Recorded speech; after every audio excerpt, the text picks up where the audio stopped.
Hello students, कैसे आप लोग? उम्मीद करते हैं बहुत अच्छे होंगे। आपकी स्टडी काफ़ी अच्छी चल रही होगी और आपकी स्टडी को और अच्छा करने के लिए जो है हम आपके लिए बहुत यूज़फुल वीडियोज़ लेकर आते रहते हैं। तो अभी तक आपने हमारे चैनल को सब्सक्राइब नहीं किया है तो जल्दी से चैनल को सब्सक्राइब करके आप बेल आइकन क्लिक कर लें। आज हम बात करेंगे 12th क्लास के हिस्ट्री की और हमारे सामने जो है क्वेश्चन पेपर है अप्रैल 2022 का, जो कि बिल्कुल लेटेस्ट है। और इसमें जो है आप देखेंगे कि जब आप किसी भी पाँच एग्ज़ाम का, मैं पाँच एग्ज़ाम का इसमें लेटेस्ट 5 एग्ज़ाम का प्रीवियस ईयर क्वेश्चन पेपर लेकर आया हूँ, तो उसमें बहुत सारी चीज़ें आपको देखने को मिलेगी। तो मैं आराम आराम से स्क्रॉल करूँगा पेजेज को ताकि आप इसका स्क्रीनशॉट भी ले सकें। बाकी मैं लिंक दे दूँगा जहाँ से आप ये इसको डाउनलोड कर सकते हैं पीडीएफ को। लेकिन कई बार इशू आ जाता है डाउनलोड करने में, तो आप इसका स्क्रीनशॉट लेके अपना खुद का पीडीएफ बना सकते हैं या इसको लिख सकते हैं। बेटर होगा स्क्रीनशॉट ले लें। तो चलिए स्टार्ट हम लोग करते हैं जरा क्वेश्चन पेपर अप्रैल 2022 का। और बहुत सारे क्वेश्चंस रिपीट करेंगे, कॉपी पेन तैयार करके बैठेंगे और आप नोट करते चलेंगे तो आपको पता चल जाएगा। और हमारा टाइम देखिए कितना हो गया है। अभी टाइम हमारा 1 मिनट हो चुका है। देखिए इसमें जो है अगर आप बात करते हैं, इसका जो कोड होता है 315 होता है। इतिहास जनरली ज़्यादातर हिंदी मीडियम के स्टूडेंट्स होते हैं, इंग्लिश वाले भी हैं, तो दोनों ही तरह के स्टूडेंट्स इसमें देखेंगे, क्योंकि पेपर में इंग्लिश और हिंदी दोनों में लिखा होता है। 3 घंटे का पेपर है, टोटल 100 मार्क्स का है, इसमें कोई प्रैक्टिकल नहीं होता है। देखिए यहाँ पर ध्यान से, ये आपके सामने लिखा है खंड अ सेक्शन ए लिखा हुआ 2 मार्क्स का है। लिखा है कनिष्क कौन था और बौद्ध धर्म को बढ़ावा देने में कनिष्क की कोई एक देन का उल्लेख कीजिए। बहुत जल्द हिस्ट्री का जो पूरा सिलेबस है वो बहुत ही अफोर्डेबल फ़ी में आपको अवेलेबल कराया जाएगा और इतना कम से कम चार्ज रखा जाएगा, इतना कम से कम चार्ज रखा जाएगा जितना आप मोबाइल का रिचार्ज करते हैं, जिससे कि हिंदुस्तान का हर वो स्टूडेंट जो फाइनेंशियली कमज़ोर है वो भी अच्छे से अच्छा स्कोर कर सके। तो इसमें देखिए फ़िलहाल जो है अभी आप इसको देखिए, बहुत सारी चीज़ें रिपीट करेगी। तो पहला तो आपका हो गया। दूसरा देखिए उत्तर गुप्त काल में लिखा है जातियों में वृद्धि पाने के 2 कारण लिखिए। तीसरा जो है दिल्ली सल्तनत के ऊपर सवाल इसमें पूछा है। चौथा जो है उपनिवेशवाद के ऊपर सवाल इसमें पूछा है। उपनिवेशवाद तो आप जानते ही हैं और इसका ब्लूप्रिंट ऑलरेडी मैंने दे रखा है, जिसमें आप जाकर उसमें देख सकते हैं प्लेलिस्ट में 10th-12th का टीएमए और पीई के चैप्टर्स के बारे में। इसके अलावा आगे हम लोग जाएंगे यहाँ पर, तो आर्य समाज के बारे में लिखा है कि भाई कैसे जो है assess the significance of the use of iron in the expansion of the Aryan economy. यह इसने पूछा 6th सेंचुरी बीसी को रिफर करता है, सेकेंड अर्बेनाइजेशन यानी कि छठी द्वितीय शहरीकरण बोलते हैं। ये सारे 4 मार्क्स का है। आप देखिए यहाँ पर जो है मुगल प्रशासन के बारे में लिखा है, मीर बख्शी दीवानी कुल के बारे में लिखा है, 4 मार्क्स का है। या आप देखिए यहाँ पर जो नेक्स्ट अगर मिडाइवल पीरियड की बात करते हैं तो यहाँ पर जो है जो हैंडीक्राफ्ट इंडस्ट्री होती है, जो ऑर्गेनाइजेशंस होते हैं, उसके बारे में डिस्क्राइब करना है। फ्री ट्रेड क्या था उसके ब्रिटिश पॉलिसी में, इंडिया में ब्रिटिश इंडिया में, वो आपको देना 4 मार्क्स का है। देखिए अब मैं आपको एक चीज़ बताता हूँ, जितने मार्क्स के सवाल होते हैं ना, आप कोशिश करेंगे उतने पॉइंट लिखने का, तो आपको बहुत अच्छा नंबर मिलेगा। मैं क्या बोल रहा हूँ समझ में आ रहा है? जितने भी मार्क्स के सवाल हैं अगर उसमें आप 1 मार्क्स का करेंगे तो आपका जो है क्या हो जाएगा, 4 पॉइंट हो के 4 पॉइंट में आपके आंसर्स आ जाएंगे। इसके अलावा आगे देखिए भारतीय प्रेस के प्रति ब्रिटिश रुख का प्रतिक्रियावादी क्यों हो गया, लॉर्ड लिटन के संबंध में क्या भूमिका, ये सब भी लिखा हुआ है। इसके अलावा देखिए ये भी 4 मार्क्स सवाल आपके सामने है। यूरोप में राष्ट्रवाद के विकास तथा भारतीय राष्ट्रवाद के उदय में किन्हीं 2 बिंदुओं में अंतर स्पष्ट कीजिए। इन 2 पॉइंट्स लिखना, difference between the development of nationalism के बारे में। देखिए नेशनलिज्म इन यूरोप और नेशनलिज्म इन इंडिया, ये 2 पॉइंट जो हैं आपको अच्छे से क्लियर होना चाहिए, ताकि कैसा भी सवाल आए तो आप कम से कम बना कर लिख सकते हैं। फिर नीचे इंडियन नेशनल कांग्रेस के फॉर्मेटिव ईयर्स के बारे में लिखा है यहाँ पर। और इसके अलावा देखिए क्वेश्चन नंबर 9 जो है 4 है, और ग्लोबलाइजेशन के बारे में लिखा है, वैश्वीकरण के बारे में लिखा है, तो ये भी आपको क्लियर होना चाहिए। इसके अलावा जो है first world war, second world war, सब आपको क्लियर होना चाहिए, क्योंकि किस तरह से उसमें किया है। 4 मार्क्स का इसमें है। ये देखिए इसमें ऑप्शन, ये अच्छी बात इसमें कि आपको ऑप्शन देखिए नीचे सेकंड वर्ल्ड वार के बारे में, या इसमें म्यूनिक, मतलब म्यूनिक के बारे में लिखा, वेस्टर्न पावर्स जो लिखा है यहाँ पर, म्यूनिक पैक्ट के बारे में लिखा है। इसके अलावा क्वेश्चन नंबर 11 में आते हैं तो कोल्ड वार है। कोल्ड वार बिल्कुल आपका पॉइंट क्लियर होना चाहिए, इस पर आप कैसा भी सवाल हो आप लिख सकते हैं। और ये समानता के अधिकार के लिए महिलाओं द्वारा किए गए संघर्ष को मजदूरों तथा समाजवादी आंदोलनों ने किस प्रकार सहायता किया। तो ये सारे कुछ ऐसे पॉइंट होंगे जो, मतलब कुछ क्वेश्चंस तो ऐसे होंगे जो अपने मन से आप लिख देंगे तो आपको नंबर मिल जाएगा, बस थोड़ा बहुत पढ़ा होना चाहिए। इसके अलावा देखिए इसमें लिखा है ना हड़प्पा के बारे में लिखा है, तो हड़प्पा के बारे में पढ़ना, आर्कियोलॉजिकल एंड इंस्क्रिप्शंस एविडेंस किस तरीके से पुरातत्व साक्ष्य शिलालेख है, जो पत्थरों पे होते हैं उसके बारे में, देखिए सब में और करके दिया है, मतलब बहुत बढ़िया है। इसमें कोई भी आप दे सकते हैं। 800 से 1200 ईस्वी काल के बारे में दिया है यहाँ पर। इसके अलावा लिया है क्वेश्चन नंबर, ओ हो दिख रहे हैं यहाँ से, एक चीज़ आप नोट करेंगे, देखिए ध्यान से, यहाँ से देखिए क्वेश्चन नंबर 4 हो गया क्वेश्चन नंबर 11 में, और 11वें के बाद 12वें नंबर से सीधे देखिए 10 नंबर का है। अब आप सोच लीजिए 10 नंबर का है तो आपको कितना लिखना पड़ेगा।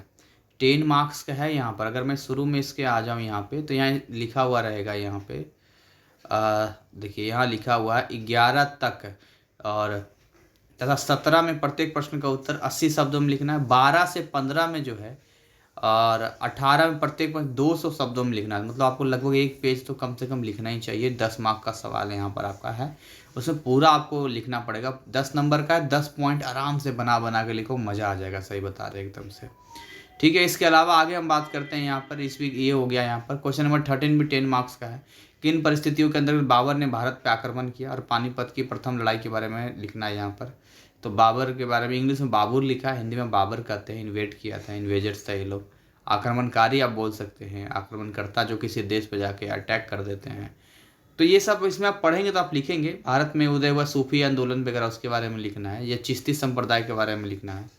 इसके अलावा लिखा है क्वेश्चन नंबर 14, लॉर्ड वेलेंजनी ने भारत में ब्रिटिश शक्ति का विस्तार किस प्रकार किया, इसके भारतीय शासकों पर क्या प्रभाव पड़ा। क्योंकि अंग्रेजों के टाइम में अगर कोई इफेक्ट होता था तो भारतीय शासकों फिर बाद में जाके उनके भारत के लोगों पर होता था। और एक बात ध्यान देना, 1857 अच्छे से पढ़ लेना आप लोग, क्योंकि ये प्रथम मतलब बोल सकते हैं स्वतंत्रता संग्राम कहा जाता है, फर्स्ट इंडिपेंडेंस वॉर कहा जाता है इंडिया का। भारत यही आज़ाद हो जाता है इसी टाइम पर, लेकिन नहीं हो पाया एकजुटता ना होने की वजह से।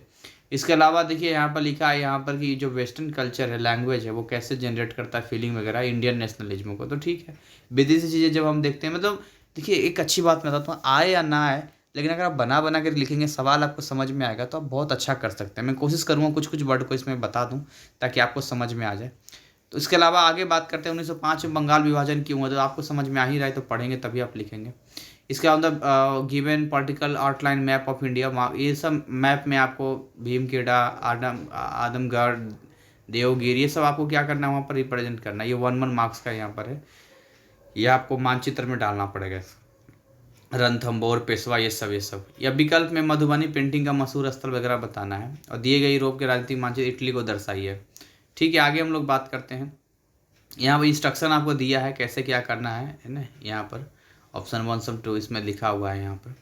इसके अलावा जो है क्वेश्चन नंबर कौन सा था, क्वेश्चन नंबर ये चल रहा था 16 के, यही सारा इतना लंबा चल रहा है, और यहाँ से 17 है, मतलब यहाँ तक और भी ऑप्शन दिया गया है आपको, और करके एक और ऑप्शन 2 भी आपको दिए गए। तो ऑप्शन 1 था ऊपर में, ये ऑप्शन 2 भी आपको यहाँ से दिया गया है, ताकि ऑप्शन 2 में आप ये सब बना सकते हैं।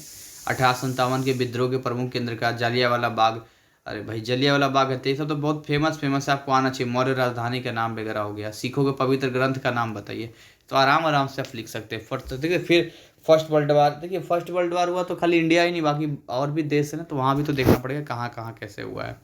इसके अलावा जो है 17 में है, भारत में मध्यकाल प्रशासन में एकता और मनसब प्रणाली क्या भूमिका थी। अभी बहुत 5 ईयर्स का देखना है, टाइम जो है हम कोशिश करेंगे, 8 मिनट हो गया, ठीक है। क्वेश्चन नंबर 18 देखिए यहाँ पर 10 मार्क्स का है, मौर्य समाज के मौर्य का लिखा है, यानी मौर्य एडमिनिस्ट्रेटिव स्ट्रक्चर यहाँ लिखना है आपको, या इसमें लिखना है आपको कि भाई कॉलोनिकल रूल इंडिया में था, वो किस तरीके क्या उसका टारगेट था, ये सब लिखना है। और यहाँ पर जो है ऑप्शन 2 में यहाँ पर आते हैं, देखिए ऑप्शन 2 है 17 से, फिर वो ऑप्शन 1 था ऊपर में, नीचे ऑप्शन 2 है। अगेन क्वेश्चन नंबर 17 है, तो आप ऊपर कीजिए या ये कीजिए, वो आपकी इच्छा है। तो ऑप्शन 2 में, विकल्प 2 में लिखा है कि लोक संस्कृति क्या होता है, मतलब फोक एंड क्लासिकल कल्चर हो गया आपका। और इसमें संक्षेप में लिखना है यहाँ पे कि briefly how culture is shaped by cultural interaction.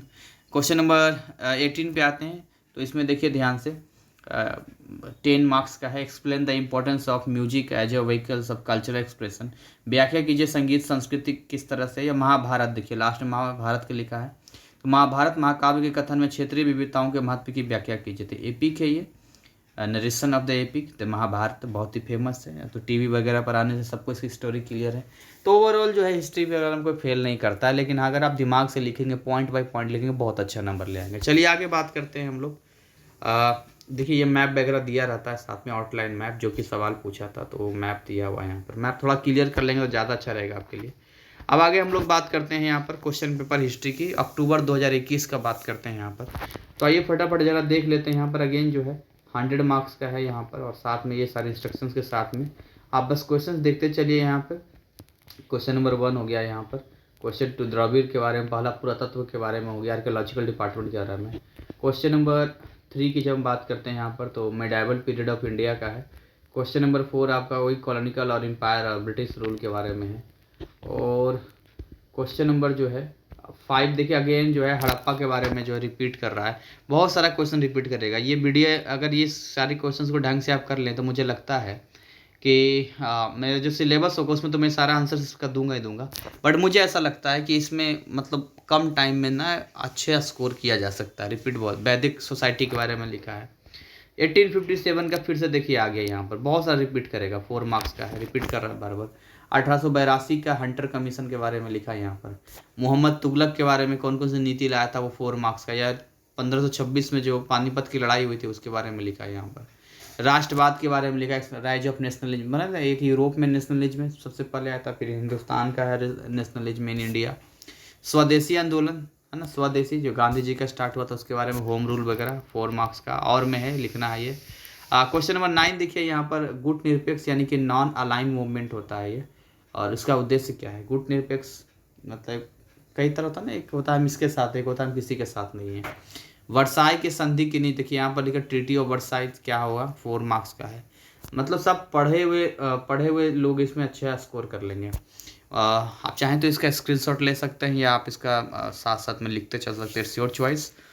अगर लिंक काम कर रहा है तो आप पीडीएफ डाउनलोड कर पाएंगे, कई बार प्रॉब्लम होता है तो इस केस में जो है आप यहाँ पर स्क्रीनशॉट ले सकते हैं। तो मध्यकालीन भारत में चित्रकला की विभिन्न शैलियों पर वर्णन कीजिए।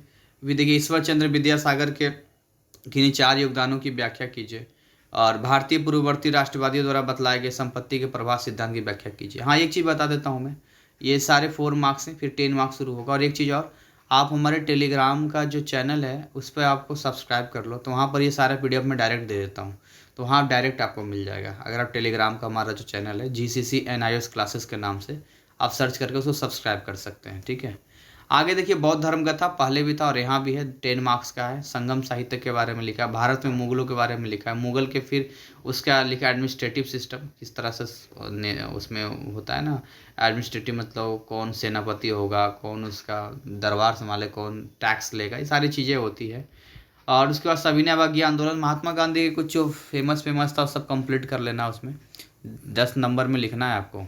और उन घटनाओं का वर्णन कीजिए जिसके कारण भारत को 1947 तक बहुत सारी घटनाएं जिससे हमें आज़ादी मिली है, उसमें सबसे बड़ा इसमें आपका ये जो है सेकंड वर्ल्ड वार बहुत बड़ा इंपॉर्टेंट है। सेकंड वर्ल्ड वार में बहुत कमजोर हो चुका था, पढ़ेंगे आप ये बहुत सारे पॉइंट। आज़ाद हिंद फौज ले लीजिए, नेताजी सुभाष चंद्र बोस का। या इसके अलावा आप देखिएगा कि देश में कहीं ना कहीं लोगों में आक्रोश था। जैसे भी आप पॉइंट लिखिए, लेकिन आपको बड़ा लिखना पड़ेगा क्योंकि पॉइंट भी ज़्यादा चाहिए आपको लिखने के लिए। रूसी क्रांति देखिए तो बहुत ही फेमस है रूसी क्रांति, तो आप 9-10 से पढ़ते आ रहे हैं, तो 10 मार्क्स का लिखना है आपको। 20वीं सदी के महत्वपूर्ण विकास के रूप में वैश्वीकरण ग्लोबलाइजेशन का लिखना है यहाँ पर। यहाँ से लिखा है आपको पॉलिटिकल आउटलाइन करना होता है, आप देख लीजिए 1 मार्क्स का होता है आपके सामने। मैं हिंदी वाला भी आपको दिखा देता हूँ, ऑप्शन 1 ऑप्शन 2 दोनों ही यहाँ पर है, आप देखते चलेंगे। यहाँ पर देखिए, यहाँ पर नवपाषाण स्थल के बारे में, अजमेर, पानीपत, होलकर, सारी चीज़ यहाँ लिखा है। यहाँ पर गायकवाड़ और ऑप्शन 2 में है यूरोप के राजनीतिक, यहाँ पर देना है। यहाँ पर आप आराम से देखते चलिए, ठीक है। मराठा वगैरह का लिखा है, और इसमें जो है 16 के स्थान पर दिए गए हैं उन विद्यार्थियों के लिए जो दृष्टिबाधित है, जो कि आंखों में समस्या देख नहीं सकते हैं। तो राम कुतुब मीनार कहाँ बनाया गया था, मराठा, ये सब उनके लिए ही है। मुगल सम्राट शेरशाह किसने पराजित किया, गांधी जी के नमक कानून कहाँ तोड़ा, चोल की राजधानी का नाम बताइए, तो ये सारी चीज़ें यहाँ पर। फिर सेक्शन बी में हम लोग एंटर कर जाएंगे। सेक्शन बी में देखिए ऑप्शन 1 है, एक ऑप्शन 2 भी आपके सामने आएगा, तो उसमें क्वेश्चन नंबर 17 से हम लोग बात करेंगे। तो अभी तो फिलहाल ये आपके सामने है, गुप्तकालीन बार बार आ रहा है, गुप्तकालीन का इसका नंबर आप देखेंगे 4 मार्क्स का है। मौर्य काल का आ रहा है यहाँ पर। इसके अलावा आप आगे बढ़ेंगे तो मुगल साम्राज्य का आएगा 10 नंबर्स का। अब देखिए ऑप्शन 2 में फिर 17 से स्टार्ट होगा। मतलब इतना सारा आपको ऑप्शन होता है ना, कोई भी सवाल बना दो यार, जो भी लगता है बहुत अच्छे नंबर लाओगे। भारत में 4 प्रकार के वस्त्रों की व्याख्या कीजिए। ये सारी चीज़ देखते चलो, बहुत ईजी है। कोई अगर हार्ड रहेगा तो मैं आपको बता दूंगा। विभिन्न विचारों को संप्रेषित करने में संगीत, म्यूजिक का पहले भी आया था, म्यूजिक का यहाँ भी आया है यहाँ पर, इसके बाद ही खत्म हो गया यहाँ पर। और ये आउटलाइन मैप यहाँ पर आपका दिया हुआ है, यहाँ पर देखिए, ये आउटलाइन मैप यहाँ पर आपका दिया हुआ है। ठीक है, टाइम भी यहाँ पर जो है 15 मिनट का हो गया। चलिए आगे बात करते हैं। ये देखिए यहाँ पर ये पर्टिकल यूरोप का दिया है, यूरोप का मैप दिया है। सब मैप आपका क्लियर होना चाहिए। आइए जनवरी फरवरी 2021 की बात करते हैं। May be on demand paper हो सकता है, तो इसमें टीएमए के कुछ क्वेश्चन हो, इसलिए घबराना नहीं। और ऑन डिमांड वालों को लिए भी काफ़ी हेल्पफुल रहेगा, जो जनवरी फरवरी में ऑन डिमांड का पेपर ही होता है। तो 100 मार्क्स का है, 3 आवर्स अगेन। और अगेन इसमें देखिए इस तरीके से जो है आपके सामने लिखा है यहाँ पर। तो इसमें लिखा है सबसे पहले रचित व्याकरण ग्रंथ के नाम से उल्लेख कीजिए। वर्क ऑन ग्रामर का है। जातक क्या है, इस्लाम की स्थापना कब और किसने किया। 2 मार्क्स के सवाल ये सब है। फर्स्ट वर्ल्ड वार के बारे में लिखना है आपको, कौन रिस्पॉन्सिबल है इसके बारे में आप लिखिए, जांच कीजिए, है ना। इस तरह से वैदिक फिर से आ गया ना, वैदिक पीरियड के बारे में पहले भी था। देखते रिपीट कर रहा है बार बार, यानी कि अगर ढंग से इन सारे क्वेश्चन पेपर को बना लिया जाए तो एनफ है आपको अच्छे नंबर लाने के लिए। मोहम्मद गौरी के बारे में लिखा है यहाँ पर, परमानेंट एम्पायर इंडिया। इस पर तो मूवी भी है। वो अफसोस इस बात का है कि मूवी में बॉलीवुड वाले न्याय नहीं करते हैं, कुछ का कुछ दिखा देते हैं, लेकिन क्या करेंगे। इल्तुतमिश है। इल्तुतमिश कौन था, तो आप देखेंगे इल्तुतमिश के बारे में जिक्र किया। मुझे जहाँ तक याद है इल्तुतमिश जो है जो गद्दी पे बैठा था मोहम्मद गौरी के बाद में, उसका था कुतुबुद्दीन ऐबक था। कुतुबुद्दीन ऐबक का दामाद था इल्तुतमिश। फिर उसकी बेटी जो हुई वो हुई रजिया सुल्तान। फिर रजिया सुल्तान के जो है 3 भाई थे, उन तीनों भाइयों में आपस में लड़ाई वगैरह। रजिया सुल्तान को उसका सबसे छोटा भाई जो था, फिर सबसे छोटा भाई का जो ससुर था वो बंगाल में फिर जाके उसने गद्दी मतलब उसको संभाला, फिर उसको भी हराया। तो इस तरीके से जो है ये चीज़ें चलती रहती है, तो आप पढ़ेंगे इसमें। तो मैं आपको बता रहा हूँ प्लासी की लड़ाई के बारे में लिखा है। प्लासी की लड़ाई के बारे में कारण लिखे हैं यहाँ पर। सब फेमस क्वेश्चन है। बंगाल के देखिए एडमिनिस्ट्रेशन ऑफ बंगाल के बारे में लिखा है यहाँ पर। How was the idea of nationalism first express in the field of culture. संस्कृति के क्षेत्र में राष्ट्रवाद के विचार को सबसे पहले कैसे व्यक्त किया गया। और इसके अलावा देखिए ड्रेन थ्योरी लिखना है आपको, निष्कासन सिद्धांत के बारे में, 4 मार्क्स का है। Describe the growth of capitalism in western Europe. पश्चिमी यूरोप में पूंजीवाद के विकास का वर्णन कीजिए, 4 मार्क्स का यहाँ पर है। फिर देखिए यहाँ पर अगेन उपनिवेशवाद में कॉलोनिज्म के बारे में दिया है, कॉलोनीज के बारे में दिया है। फर्स्ट वर्ल्ड वार फिर से आ गया यहाँ। फर्स्ट वर्ल्ड से रिलेटेड बहुत सारे सवाल बनाए जा सकते हैं, ठीक है। इसके अलावा ट्रिपल अलायंस हो गया या ट्रिपल इंटेंट हो गया, इसके बारे में देना है आपको। राष्ट्र संघ के बारे में लेना है आपको, यानी किस तरीके से जो है लीग ऑफ नेशंस होगा, या तुर्की के टर्की बोलते हैं। तो मुस्तफ़ा कमल के बारे में लिखा है यहाँ पर, मुस्तफ़ा कमाल के बारे में लिखना है। फिर बौद्ध धर्म का आ रहा है। बौद्ध धर्म का कहीं ना कहीं चीज़ें, अष्टांगिक मार्ग क्या है यहाँ पर, है ना। अष्टांगिक मार्ग बुद्धिज्म का 1+9 है, मतलब संस्थापक कौन थे तो आप जानते ही हैं, महात्मा बुद्ध थे। उनका बचपन का नाम क्या था। तो ये सारी चीज़ें जो है आपको क्लियर होनी चाहिए। उसके अशोक के धम्म की व्याख्या कीजिए। अशोका जो था, इस मूवी देखिए, शाहरुख खान ने इस पर मूवी बनाई थी अशोका, उसको आप देख सकते हैं। इसके अलावा बाबर की मृत्यु के बाद हुमायूं के सामने कौन कौन समस्याएं आई। दक्कन के राज्य का औरंगजेब, दोनों में से कोई एक और करके लिखा है यहाँ पर। फिर देखिए हंटर कमीशन आ गया। इससे पहले भी हंटर कमीशन आया था 1882, फिर से आ गया। देखिए जहाँ रिपीट करेगा मैं बता दूंगा, क्योंकि मेरा माइंड बहुत जल्दी इस चीज़ को कैच करता है। लेकिन मैं बता दूंगा कौन कौन रिपीट किया। जैसे कि बौद्ध धर्म पर रिपीट किया, फर्स्ट वर्ल्ड वार रिपीट कर रहा है, वैदिक सोसाइटी रिपीट कर रहा है, आपका मौर्य साम्राज्य रिपीट कर रहा है, ये सारी चीज़ें रिपीट कर रहा है यहाँ पर। भारत में मैकाले का, अरे भाई बर्बाद तो मैकाले नहीं किया है, मैकाले के मिनट्स के उद्देश्य की चर्चा कीजिए, क्या मैकाले करेगा। फिर भी आप देख रहे हैं एजुकेशन सिस्टम मैकाले नहीं बनाया है, और ऐसा बनाया है कि अपंग बना कर रख दिया एकदम से। आगे हम लोग बात करते हैं यहाँ पर 1+1+8 यानी 10 मार्क्स का यहाँ पर है। भारतीय राष्ट्रीय कांग्रेस स्थापना कब किसने किया, यही सब है। स्वदेशी आंदोलन वगैरह के बारे में दिया है। फिर देखिए हड़प्पा और वगैरह का आगे, तो ये सारे मैप करना आपको। इसको आप मैप का देख लो यहाँ पर, चाहो तो स्क्रीनशॉट ले लो आप, छोटा कर देता हूँ थोड़ा सा। सांची स्तूपा के बारे में दिया है यहाँ पर। और इसके अलावा जो है यहाँ पर देखिए हिंदी में लिखा हुआ है यहाँ पर, मगध वगैरह लिखा है यहाँ पर। और बाकी मगध तो काफ़ी फेमस है हमारा। राजगीर आप लोग पढ़ेंगे, राजगिरी तो राजाओं का वो घर ही था, 5 पहाड़ियों से घिरा हुआ है, तो बचपन से देखते आ रहे हैं। तो खैर वो तो देखिए चीज़ें जो होती है वो आज भी है, ऐसी बात नहीं है। ये विकल्प 2 है यहाँ पर, ठीक है। फिर रिवोल्ट यहाँ पर लिखा है 1857 कब स्टार्ट हुआ, क्या हुआ, ये सारी चीज़ें लिखा है यहाँ पर। हड़प्पा सभ्यता के बारे में लिखा, सांची, वही सारी चीज़ें। देखिए सेक्शन बी में ऑप्शन 1 आएगा, इवोल्यूशन ऑफ स्टेट, राज्य का विकास। तो इसमें राज्य शब्द से आप क्या समझते हैं, ऋग्वेद में राजा शब्द का प्रयोग किस संदर्भ, 4 मार्क्स का है। और आप ध्यान देखेंगे इसमें तो आपको उन दोनों में से कोई एक ही सवाल करना है, दोनों का दोनों नहीं करना है। क्वेश्चन नंबर 18 की बात करते हैं यहाँ पर, अशोक के उद्भव ने राजतंत्र के राष्ट्र को मजबूत किया कैसे भाई। क्वेश्चन नंबर 10 यहाँ पर मौर्य साम्राज्य के बारे में लिखा है किस तरीके से है। तो ये सारी चीज़ें होती है कि रिपीट कर रहा है, मौर्य साम्राज्य फिर से अशोका का रिपीट करेगा, बौद्ध धर्म का रिपीट करेगा। और मॉडल देखिए यहाँ पर आते हैं ना, ऑप्शन 2 में आते हैं कल्चर ऑफ इंडिया, तो भारतीय संस्कृति का पूछेगा। देखिए भारत में अनेक प्रकार के सांस्कृतिक रूप हैं, ठीक है, विकल्प 2 ऑप्शन 2 हो गया ना यहाँ पर। तो इस तरह से 4 मार्क्स का है। पुरातत्व यानी कि आर्कियोलॉजिस्ट पहले भी आ चुका था, फिर आ रहा है। भारत के कपड़े भौगोलिक जलवायु कारक कैसे डालते हैं, डालेंगे ही भाई, कहीं कहीं पर ठंडी है, कहीं गर्मी का मौसम होता है, इस तरह से। और अजंता एलोरा गुफाओं के बारे में लिखना है आपको, 10 मार्क्स का है।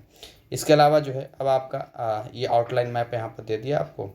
एंड देन आफ्टर जो है देखिए ध्यान से, नेक्स्ट आपका जो है वो क्वेश्चन पेपर अक्टूबर 2019 का यहाँ पर है। तो इस तरीके से टाइम भी हमारा जो है 20 मिनट के आसपास हो गया है। तो चलिए अक्टूबर का 2019 वाला हम लोग एक बार देख लेते हैं। अगेन 315 है, 100 मार्क्स का पेपर है, 3 घंटे में लिखना, बहुत लिखना होता है, इसलिए हाथ तेज़ी से चलाना आप लोग।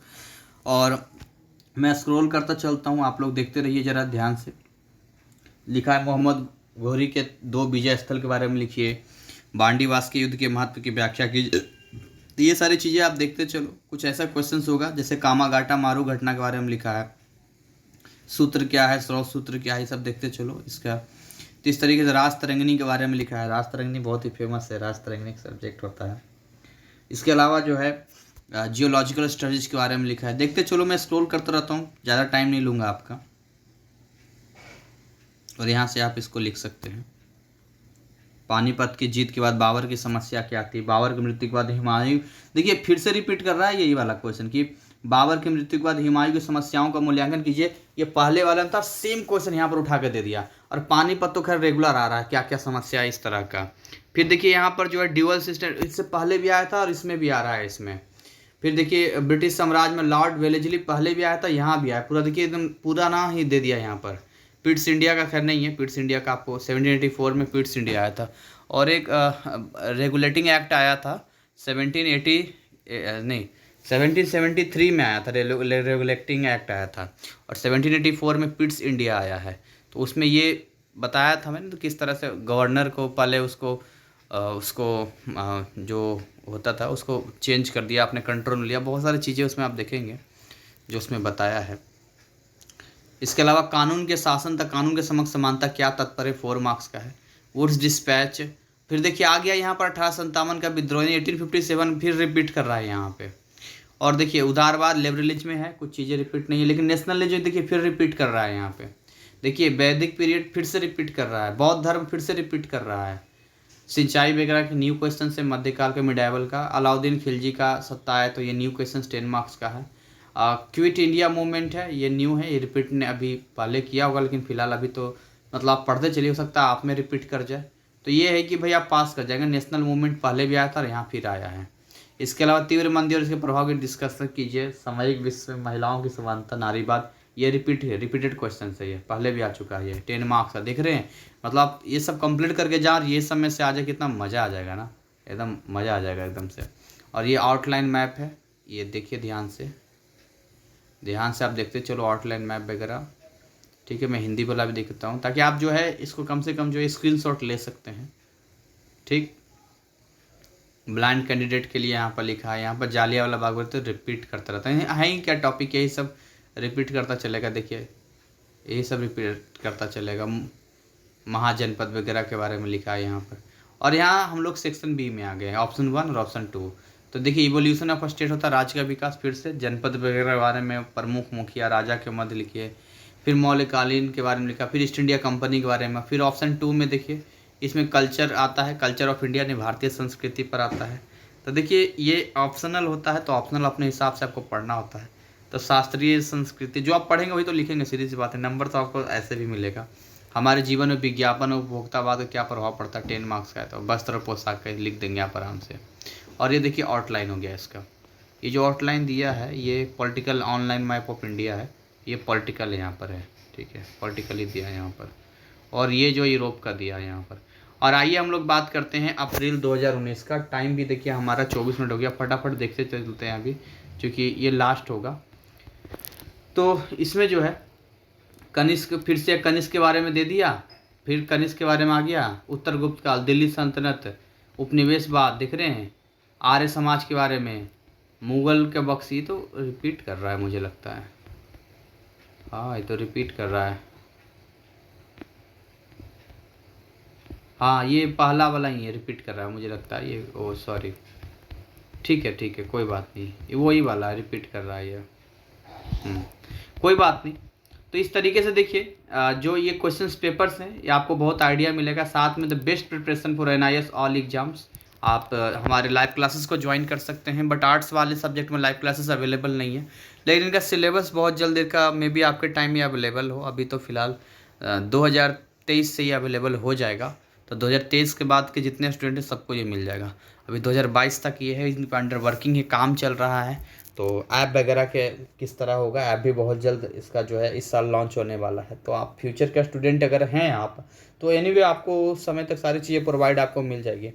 तो हमारी शुभकामनाएं हमेशा आपके साथ है। कोई डाउट हो तो आप मुझे हमारे व्हाट्सअप नंबर 9643480201 पे कांटेक्ट कर सकते हैं। साथ में अभी तक आपने वीडियो को लाइक नहीं किया तो लाइक करो, बड़ा मेहनत लगता है PDF बनाने में, फिर आप तक इस चीज़ को एक्सप्रेस करने में, रिप्रेजेंट करने में। और अभी तक नोटिफिकेशन ऑन नहीं किया तो वो भी ऑन कर लो, और इसी के साथ आपके सारे सपने पूरे हों, अच्छे नंबर से पास करें और कम टाइम में आप अच्छा स्कोर करें। इसीलिए जो है हमारी ये पूरी तैयारी होती है, आप भी अपनी तैयारी के साथ चलें। Thank you, wish you all the best.